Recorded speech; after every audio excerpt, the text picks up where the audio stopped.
আমরাই আসল তৃণমূল, পাল্টা বলেছে ঋতব্রত তৃণমূল। দলে ফিরে এলে 1 ঘন্টায় ইস্তফা দেব, গতকাল অভিষেক বন্দ্যোপাধ্যায় বলেছিলেন। ভোটের আগে পদত্যাগ করলে দলের ভরাডুবি হতো না, আক্রমণ করেছেন সন্দীপন সাহা। আমরাই প্রকৃত তৃণমূল কংগ্রেস, সরব হয়েছেন তিনি। পাশাপাশি চন্দ্রিমা ভট্টাচার্য তিনি প্রশ্ন করেছেন যে অভিষেক বন্দ্যোপাধ্যায়ের কি বোধোদয় হচ্ছে? আমরাই প্রকৃত তৃণমূল, আমাদের সঙ্গে আসুন সভায়। অভিষেক বন্দ্যোপাধ্যায়ের পাল্টা অরূপ বিশ্বাস। এতক্ষণ পরে ঘুম ভাঙলো। অভিষেক বন্দ্যোপাধ্যায় রেজিগনেশন দিতে চাইছেন। এই রেজিগনেশনটা যদি নির্বাচনের আগে বা বেশ কিছু সময় আগে সরে দাঁড়াতেন, তাহলে এই নির্বাচনে দলের এই ভরাডুবি হতো না। এখন সব শেষ করে দিয়ে তিনি এই যেই কথা বলছেন, কোথায় ফিরে আসবে? প্রকৃত তৃণমূল তো এটা, আমরাই প্রকৃত তৃণমূল।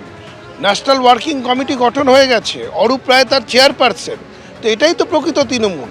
তো এই তৃণমূল কংগ্রেস যারা দীর্ঘদিন ধরে লড়াই করে গঠন করেছে, যাদের লড়াইয়ে তৃণমূল কংগ্রেস 15 বছর সরকারে ছিল, তারা সবাই এক জায়গায় রয়েছে। তো উনি কোথায় ফিরে আসতে বলছেন? যারা তৃণমূল কংগ্রেসে ছিল তারা তো তৃণমূল কংগ্রেসেই আছে। উনি না কি বলছেন, মানে কি ভেবে বলছেন? দলে ফিরে আসুন মানেটা কি? আমরা দলেই আছি। আমরা সর্বভারতীয় তৃণমূল কংগ্রেসে ছিলাম, আছি এবং আমরা থাকব, সেই কারণেই এখানে আছি। কিন্তু উনি কি বলেছেন, কি ভেবে বলেছেন, হঠাৎ বোধোদয় হচ্ছে কিনা সেটা জানি না। কোন দল?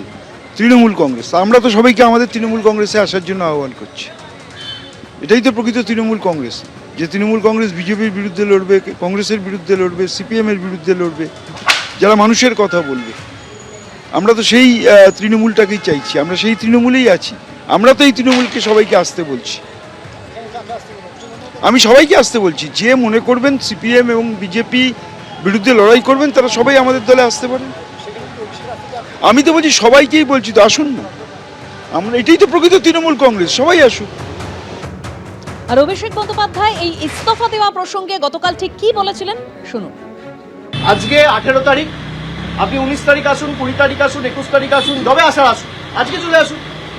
আপনারা ফিরে আসুন, আমি 1 ঘন্টার মধ্যে ইস্তফা দিয়ে দিচ্ছি। কেউ আসবে না।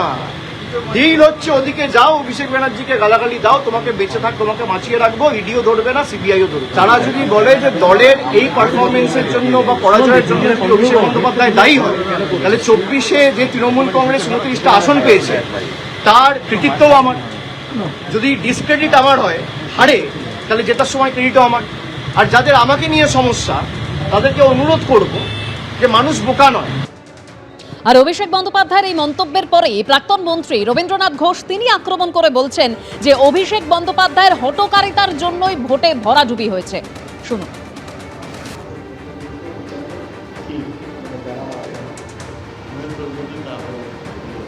ওর কথার কোনো মূল্য নাই। ওর কথা রাজ্যের মানুষ আর বিশ্বাসও করে না, এবং ওর প্রতি রাজ্যের মানুষের কোনো আস্থাও আর নেই। ওর জন্যই ভরাডুবি হয়েছে। সুতরাং যার জন্য ভরাডুবি হয়েছে, যার হঠকারিতার জন্য, তার কথার উপরে আর কেউ আস্থা রাখতে চায় না। এবিপি আনন্দ, এগিয়ে থাকে, এগিয়ে রাখে।